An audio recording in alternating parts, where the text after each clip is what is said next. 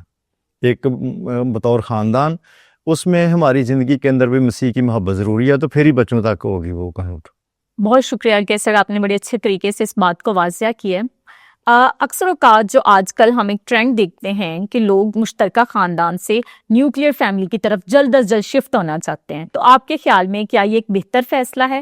اور اگر آپ نے نیوکلیئر فیملی کو ہی جو ہے وہ آگے کنٹینیو کرنا ہے تو کیسے آپ پھر مشترکہ خاندان کے سسٹم کو اپنے ساتھ لے کے چلتے ہیں؟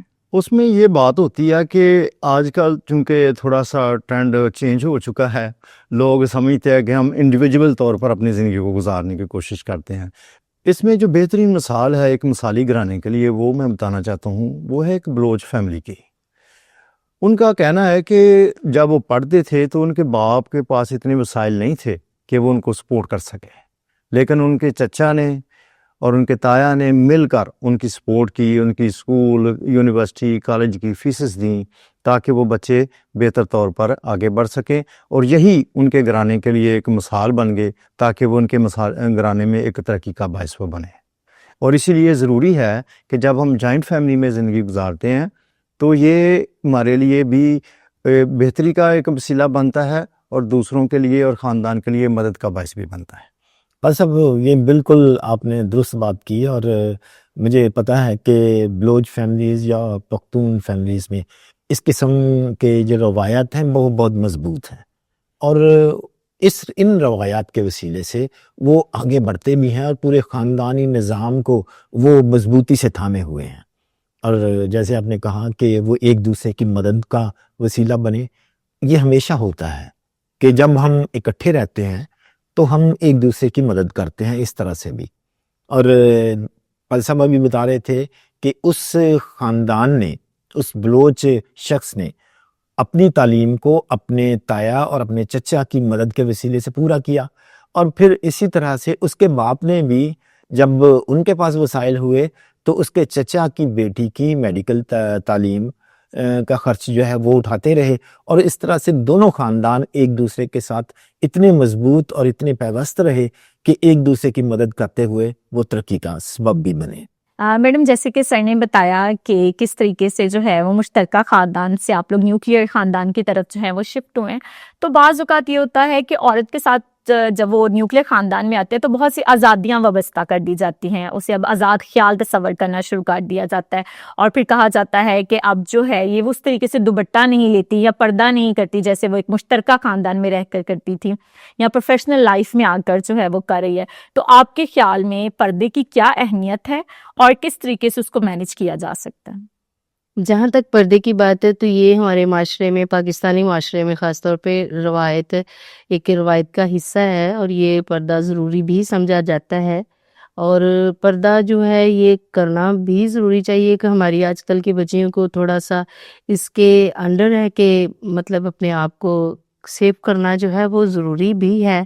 اور اس کے علاوہ اگر ہم دیکھیں تو یہ کوئی بری بات بھی نہیں ہے، اور اس کے جہاں تک میں سمجھتی ہوں کہ یہ ہماری روایت کا حصہ ہے، ہمارے کلچر کا حصہ ہے. تو پردہ صرف یہ نہیں ظاہری آپ کا لباس ہے، پردہ آپ کی سوچ میں، آپ کے دماغ سے شروع ہوتا ہے کہ آپ کسی کے لیے رسپیکٹ یا کسی کے لیے اپنے آپ کو سیف رکھنے کے لیے یہ ایک ضروری عمل ہے، اور میں سمجھتی ہوں کہ یہ ضروری ہے. میرا خیال ہے کہ سر جب ہم پردے کی بات کرتے ہیں تو پردہ مختلف اقسام کا ہو سکتا ہے، یہ جسمانی پردہ ہے، یہ روحانی پردہ ہے، یہ گناہ سے پردہ ہے. بالکل. اور جب ہم اس کو فردر دیکھتے ہیں تو ہم دیکھتے ہیں کہ بیسیکلی یہ آپ کی سوچ کا پردہ ہے کہ آپ نے کس چیز کو اپنی اوپر سوار ہونے دینا ہے اور کس چیز کو آپ نے روکنا ہے. چونکہ زیادہ جو ہے آج کل کے دور میں اس کو جو ہے وہ فزیکل اپیرنس کے ساتھ منسلک کر دیا جاتا ہے یا عورت کے ساتھ منسلک کر دیا جاتا ہے. تو پہلی بات تو یہ یہ ہے کہ آپ کی حیا جو ہے وہ آپ کی آنکھوں میں ہوتی ہے. دوسری بات یہ ہے کہ آپ اپنے مورل ویلیوز کو کس حد تک اپنے ذہن میں رکھتے ہیں, یہ میٹر کرتی ہے. اینڈ تھرڈلی جو ہے اٹس ناٹ لائک کہ آپ نے جو ہے وہ سر سے پاؤں تک خود کو کور کرنا ہے. اس کا مطلب یہ ہے کہ آپ نے جو معاشرے کا ایکسیپٹیبل ڈریس کوڈ ہے, ایک موڈسٹ ڈریس کوڈ ہے جس میں شلوار قمیض اور دوپٹہ ہے, اور آپ کو اپنے آپ کو بہتر طور پر کور کرنا ہے. میرا خیال ہے کہ پردہ اس حد تک جو ہے وہ اس کو رکھنا بہت ضروری ہے. بعض اوقات جو ہے وہ پردہ عورتوں کے ساتھ جو ہے وہ منسوب کر دیا جاتا ہے, حالانکہ ہر فرد کا جو ہے وہ اپنے آپ کو ایک خاص لمٹس میں ایک خاص حد تک رکھنا جو ہے وہ بھی پردے میں شامل ہے. مہک, آپ کی خوبصورت باتیں ہیں, اور میں سمجھتا ہوں کہ آپ نے بالکل ٹھیک کہا ہے کہ پردہ صرف اپنے جسم کو ڈھانپنے کا نہیں ہے, اور میم آپ بھی جیسے کہہ رہی تھی کہ اس کے لیے ضروری ہے کہ ہماری سوچ جو ہے وہ مثبت ہونی چاہیے. مطلب کلام مقدس میں سے ہمیں کوئی ایسا ملتا ہے حصہ جس میں پتہ چلے کہ خواتین کو کس طرح سے رہنا ہے؟ سر اگر ہم پاک کلام کی بات کریں تو پاک کلام تو واضح کہتا ہے کہ آپ نے اپنے بڑوں کا احترام کرنا ہے. جو حدیں آپ کے آباء و اجداد نے مقرر کر دی ہیں ان کو آپ نے سرکانا نہیں ہے. تو ضروری ہے کہ عورت کے لیے یہ بھی واضح کر دیا گیا کہ اس نے اپنا سر ڈھانپنا ہے. تو جہاں تک آپ پردے کی بات کر رہے ہیں تو یہ سوچ ہمارا انر ہے کہ ہمارے اندر کیا ہے, یہی ہمارا پردہ ہے. اور جب تک ہمارا انر جو ہے وہ ٹھیک ہے تو ہمیں کسی چیز کی ٹینشن پرواہ نہیں ہوتی. لیکن جب ہمارا انر ہی ٹھیک نہیں ہے تو پھر پردہ کریں جو مرضی کریں, پھر اس کے جو نا رزلٹ جو نا وہ الٹا آئیں گے. اور سب یہ بات درست ہے کہ پردہ جو ہماری اندر کی سوچ ہے کہ ہم کیا ہے. بے شک اگر ہم اچھے طور پر سوچتے ہیں, ہم کسی بھی خاتون کو جو پردے کے بغیر بھی ہے, جس نے برقع نہیں پہنا ہوا, تو ہم اس کو بھی اچھی نگاہ سے اگر دیکھتے ہیں تو یہ اس کے لیے بھی پردہ ہے اور مرد کے لیے بھی پردہ ہے کہ وہ اچھے طور پر اچھی سوچ کے ساتھ کسی خاتون کو دیکھ رہا ہے. سو یہ ہے کہ اگر ہماری سوچ مثبت رہے گی تو ہم دوسروں کے لیے بھی باعث برکت ہوں گے, اور دوسروں کے لیے بھی ہماری عزت اور احترام جو ہے وہ موجود رہے گا. سر چونکہ آج جو ہے وہ ہم ایک مسیحی خاتون کے ڈریس کوڈ کو ڈسکس کر رہے ہیں, تو اکثر اوقات ایسے ہوتا ہے کہ یونیورسٹیز میں, کالجز میں ہم سے یہ سوال پوچھا جاتا ہے کہ جب آپ عبادت کرتے ہیں تو آپ کا ڈریس کوڈ کیا ہوتا ہے یا کیا ہونا چاہیے. تو اس حوالے سے بائبل ہمیں کس طرح گائیڈ کرتی ہے؟ بائبل مقدس میں بیان کرتی ہے کہ ہمیں حیادار لباس پہننا چاہیے تاکہ ہمارا جو, بے شک ہم انر کی تو بات کر رہے ہیں لیکن ہمیں ظاہری طور پر بھی آبادی ماحول میں نظر آنا چاہیے. صرف دل سے تو بات ہے, وہ تو ہمارا خدا جانتا ہے, لیکن دوسروں کے سامنے ہمیں وہ حیاداری لباس پہننا چاہیے تاکہ ہمیں پتہ چلے جس معاشرے میں رہتے ہیں اس کی بھی جو ادوار ہیں, جو اقدار ہیں, اس کے مطابق بھی ہمیں اپنی زندگی کو دیکھنا ہے. میڈم اس کے ساتھ ہی جو ہے وہ دین کے ساتھ جو ہے وہ دنیا بھی بڑی ضروری ہے. تو آپ کے خیال میں جو ہے وہ ایک کیسا ڈریس کوڈ ہونا چاہیے جس کے ساتھ دین اور دنیا دونوں ہی قائم رہ جائیں؟ جیسا کہ پر صاحب نے کہا کہ حیادار لباس جو ہے ایک عورت کے لیے بہت ہی ضروری ہے, اور خاص طور پہ جب ہم چرچ کے حوالے سے بات کرتے ہیں تو چرچ میں باقاعدہ طور پہ ایک بیٹی کو, ایک عورت کو اچھا لباس پہن کے آنا چاہیے. میں یہ نہیں کہتی کہ بہت زیادہ اپنے کلچر کے حساب سے, ہمارے کلچر میں چونکہ آپ جانتی ہیں کہ دوپٹہ بہت ضروری ہے اور سر پہ ڈھانپنا اس سے بھی ضروری ہے عبادت کے دوران.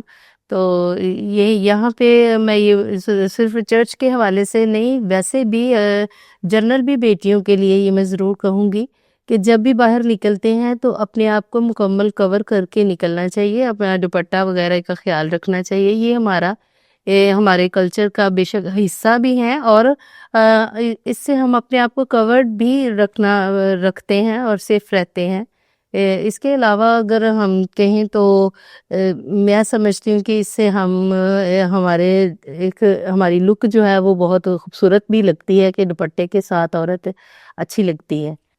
مثالی گھرانہ کے توسط سے ہم بہت شکر گزار ہیں پادری بوٹا رشید اور ان کی اہلیہ میڈم شفیقہ بوٹا کے کہ انہوں نے اپنی قیمتی وقت میں سے جو ہے وہ کچھ وقت ہمیں دیا جس پر ہم بات کر سکیں کہ کس طریقے سے ایک مثالی گھرانہ جو ہے وہ پوری دنیا کی جو ہے وہ تکمیل کا باعث ہے. اور اس پوری گفتگو کے اگر نچوڑ کی بات کی جائے تو ہم یہی کہیں گے کہ سچ ہمیشہ محبت سے بولا جائے, نظم و ضبط میں ہمیشہ نرمی ہو, اور جب بھی رہنمائی کی جائے تو ہمیشہ صبر کا دامن جو ہے وہ تھامے رکھا جائے۔ مہک کی ساری باتیں جو انہوں نے اس پروگرام کے اختتام پر کی ہیں نہایت ہی اہم ہے، اور مہمانوں کو بھی ہم اسی لیے بلاتے ہیں کہ وہ آئیں، مثالی گرانہ پروگرام میں اپنی رائے دیں، اپنے تجربات بیان کریں، تاکہ یہ تجربات، یہ ساری باتیں، یہ ساری ہدایات جو ہیں یہ ہمارے خاندان کو مضبوط کرنے میں، اس کو بہتر بنانے میں ہماری مدد کر سکیں۔ آج کا پروگرام آپ کو کیسا لگا اس کے بارے میں بھی ضرور ہمیں آگاہ کیجیے گا، اور آج کے پروگرام کا وقت چونکہ ختم ہو رہا ہے اس لیے ہم آپ سے اجازت چاہتے ہیں، اگلے پروگرام میں پھر ملیں گے۔ خدا حافظ۔ ہم دوسروں کی مسرت کی خاطر وفا سے پیاروں کا دامن بھریں گے،